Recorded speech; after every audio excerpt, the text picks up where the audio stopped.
once again, and welcome to this next session of Spirit Flow. And today we're going to be taking our movement down to the floor. So you will need a mat. If you try and do it on the carpet, you're going to slip. So if you haven't got your mat yet, just don't do this video yet, get your mat and then play it. And also the blocks and the blanket may come in handy as well, just for a couple of poses that you might find it more comfortable to use them for. Okay, so before we proceed, we're going to just remind ourselves of the Yahweh breath. Remember, as you exhale, it's as if you're fogging up your mirror, and as you inhale, it's as if you're unfogging the mirror. So let's just practice that. Pretend you have your mirror, and then just exhale. So we'll do it through the mouth to start with, and then inhale through the mouth as if you're unfogging your mirror.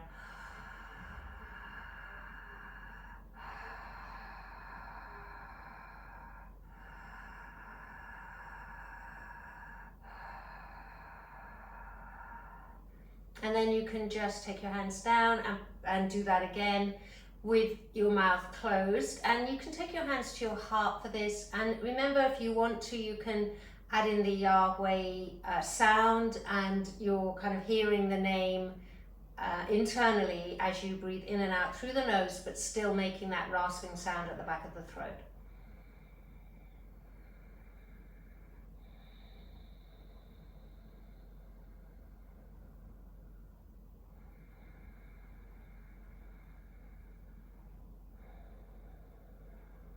Okay, and then just continue to breathe like that as much as you can as we move. So those flow breaths, those Yahweh flow movements, inhale as you lift your arms, stretch up, and exhale, swan dive forward, bend the knees, hands to the mat, and drop the head. Inhale to halfway, so you can take your fingertips to your shins or a little higher, lengthen the spine, crown of the head reaches forward. Exhale, fold all the way to the mat. And then inhale, take your hands to your hips, scoop the heart forward to come up, and exhale, hands to heart. Okay, just stand for a moment. Remember, we want the legs strong, so spread the toes, press the feet down as if you're trying to make footprints in the mat. Then engage them by almost as if you're trying to move your feet away from each other. Then inhale, reach your arms forward and up, stretch up.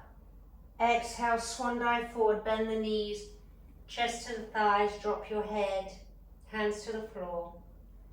Inhale into your halfway, fingertips to shins, lengthen the spine.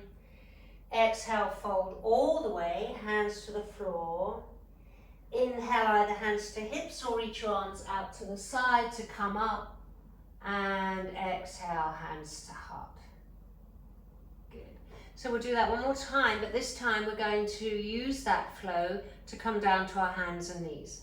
So inhale, reach your arms forward and up.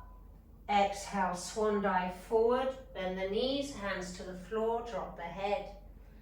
Inhale, halfway lift, fingertips to shins or higher. Exhale, fold all the way, and then this time just walk your hands out and come on to hands and knees. And this may be where you might need the blanket if your floor's a little bit hard, or your mat is a little bit hard, or your knees are just uncomfortable. Then just place your blanket down, not too thick though, so that you just get a little bit more cushioning. And then you come into a tabletop position. So you're going to have your wrists directly under your elbows, which are directly under your shoulders. The fingers are spread, so like you spread the toes, spread the fingers, and just feel for the, first of all, for the first finger pointing more or less straight ahead. So you don't want to be turning your hands out too much. And then you're trying to turn the elbow crease towards the thumb. So you're not letting the elbow creases face towards each other, but you spin the biceps slightly forward so that your arm is much stronger that way, so that your elbows can't just collapse to the sides. Okay, so your arms are strong, your hands are firmly planting down, and again, push down to lift up. And as you lift up, just lift your front ribs up. Don't let the front ribs drop down. And again, lift your belly up so you're not kind of sagging back. You don't want to be sagging in the back. So engage the belly, lift the front ribs, lift the head in line with the spine so that your eye gaze is over the top of the mat. So these are all small details but they're all really important for foundation. And then look behind you and check that your feet are not sort of going out to the sides or in towards each other, but that they kind of disappear behind your thighs. And then keeping your strong tabletop, inhale here. And then as we exhale, we're just going to round the back, come into what's called a cat pose, because it looks like an angry cat. You're lifting up your upper back as high as you can, and you drop the tailbone down and drop the head. And then inhale back to your neutral spine. So this is a neutral spine, tabletop. Lengthen the crown of the head, lift the belly, lift the front ribs, and then exhale. So you drop your pelvis down, sit bones drop down, tailbone drops down, belly lifts, heart lifts, shoulder blades widen away from the spine, and upper spine lifts in between shoulder blades. Drop the head down. And inhale back to neutral spine. Keep the collarbone wide, keep the hands pressing down, keep the belly lifted, keep the front ribs lifted. One more time. Exhale, push the floor away from you. Really round all the way, curl the back from the tailbone all the way down to the crown of the head in one big curl. And then inhale, neutral spine, tabletop.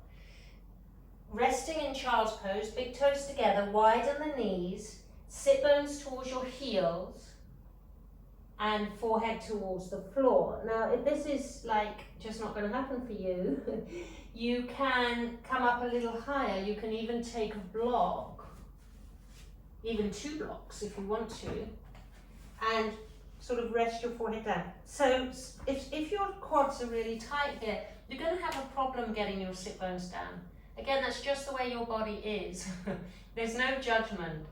So if your quads are tight and your butt is sticking up a little bit, still try and rest your forehead down on your blocks and take a couple of breaths here.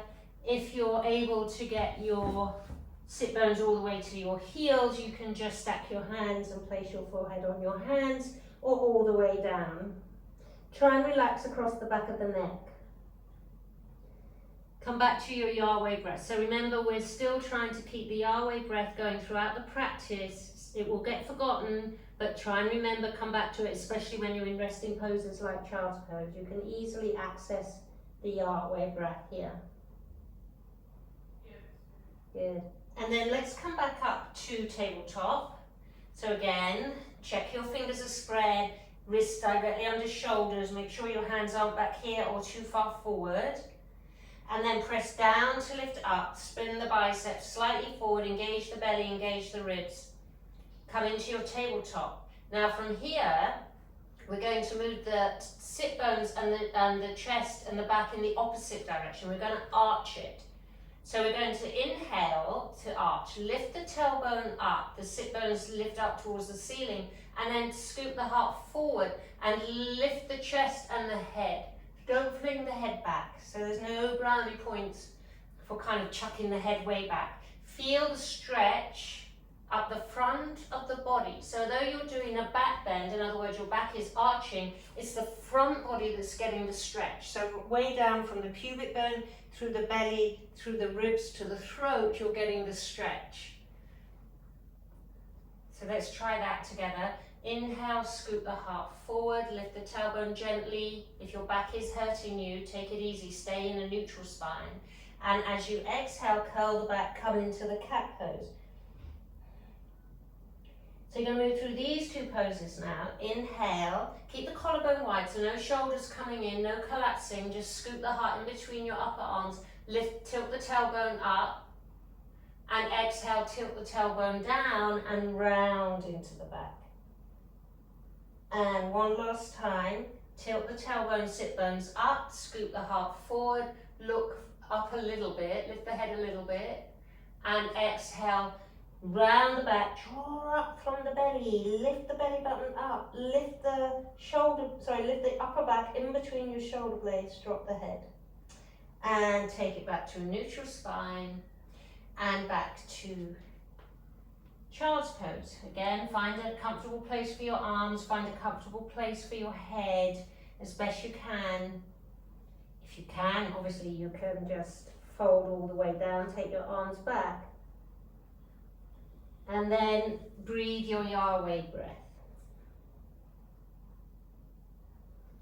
So you're inhaling, unfogging your mirror, exhaling, fogging up your mirror through the nose, listening to the sound at the back of the throat, listening to the name. Let it move through your whole body. Okay, and then on your next inhale, come back up to all fours. Okay, so if you're using a blanket, you can probably move it out of the way.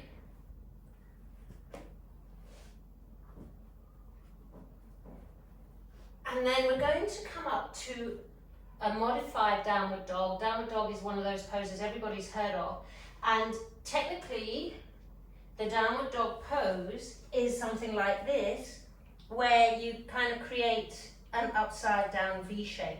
But we don't want to go there at the moment because that does require a lot of length in the back of the body and a lot of openness in the shoulders. It's not easy. It's time and practice. So the best way, I think, to kind of practice down dog is to use a wider handstand. So your hands are as wide as the mat. They're not kind of as wide as your shoulders, which is the classic way. They're wider. And even your feet are wider than your hips. And then you just tuck the toes, engage the belly, lift the shins, and then tilt the tailbone up like we did in cow, and push your chest and belly back towards your thighs, drop the head. So the main thing is that you're pushing the weight back, and you're not trying to get your heels to the mat. You just bend the knees like we do in the forward folds. You're on the balls of your feet, and just tilt the tailbone up. Focus on lengthening the spine, tilt the sit bone's tailbone up towards the ceiling, push the floor away from you, drop the head so that you're looking through your feet, and then do your best to move your biceps, spin your biceps forward so that your shoulders move away from the neck. Take another breath here. I know it's quite strong. And then bend the knees. Big toes together, knees wide. Come back to child's pose, but maybe just take your hands, come up a little higher, and just take your hands into prayer, and then turn the back of the hands down, and then the palms of the hands down. So just move from turning the back of the hands to the palms of the hands, just getting a little bit of rotation in your forearms. Good. And then let's come back up once again, hands forward as wide as the mat, knees and feet as wide as the mat, belly engaged, look forward, tuck the toes, lift the shins, and then take the tilt the tailbone up, press your chest and belly to your thighs, drop the head, push the floor away from you, move your shoulders away from your neck by spinning the biceps towards the thumbs, and then press one foot down. So keep the left knee bent, but start to sink the right heel towards the mat. So you're stretching out through the back of the right leg. So it may not go anywhere near the mat. That's okay. Just feel the stretch without over forcing it. Then bend the right knee and slowly start to straighten the left leg. So you're probably starting to feel it in your shoulders a bit.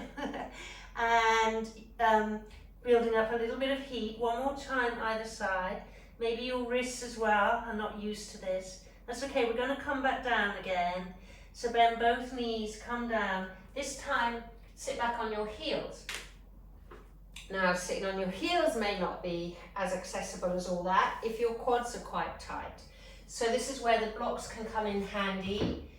You can sit on one or even two blocks, stack them up if you're sitting on two, and place them in between your lower legs, and just find the right place so that you can sit up on it. So now your quads are not getting such a stretch as when you sit down on your heels.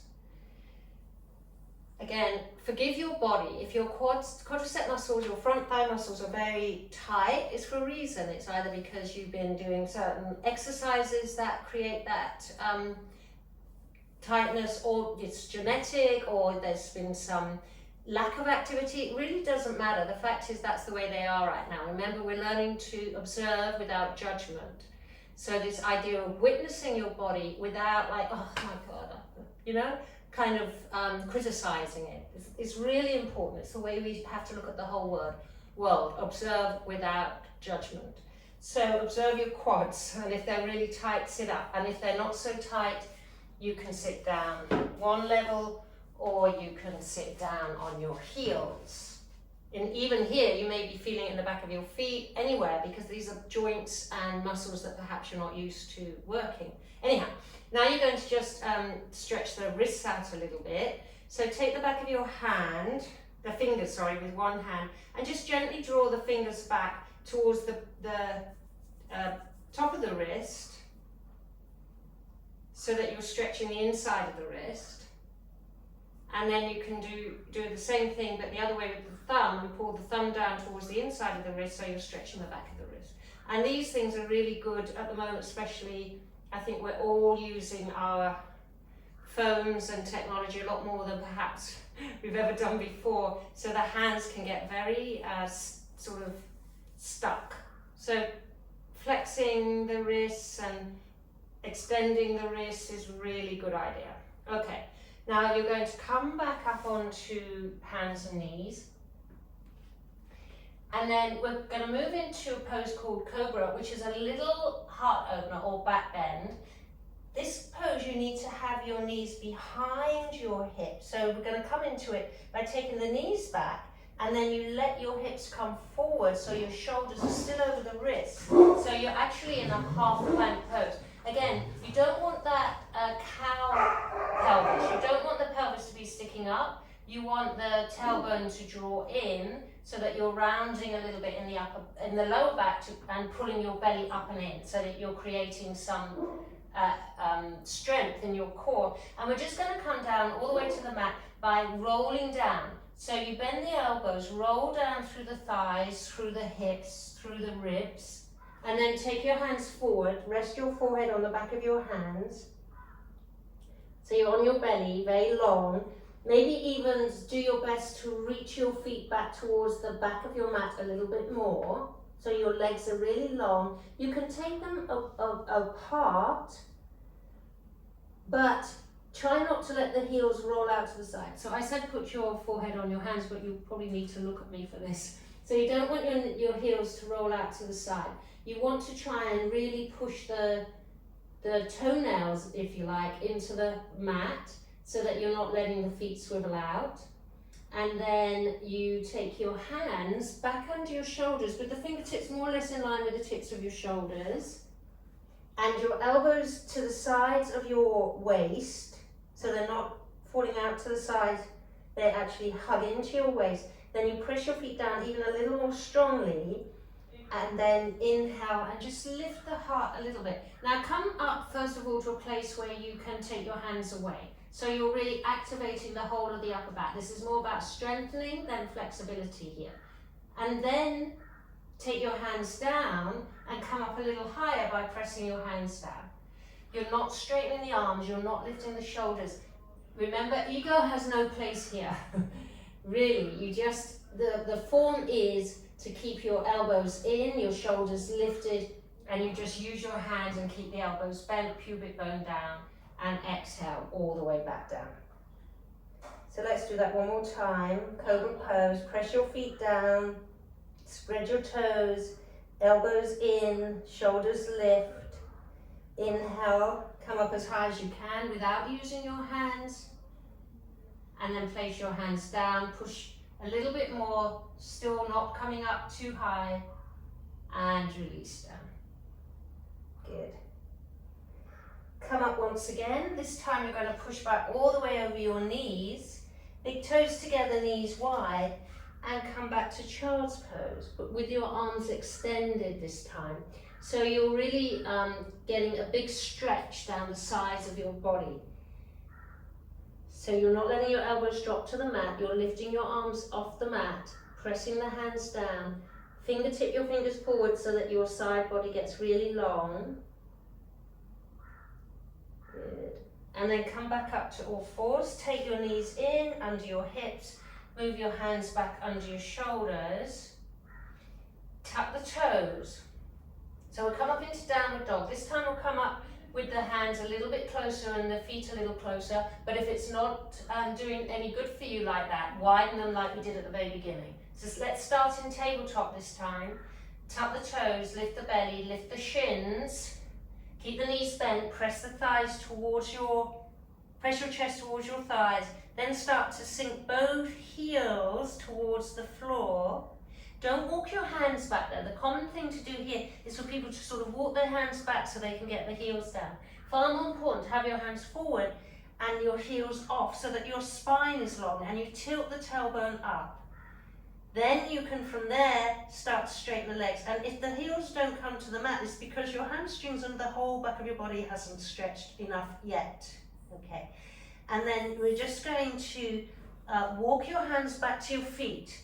Now you need to bend the knees, let the heels come to the mat, and just fold here. So you're back in Uttanasana, but this time, or forward fold, you're going to just cross your forearms and take your opposite elbow with your opposite hand.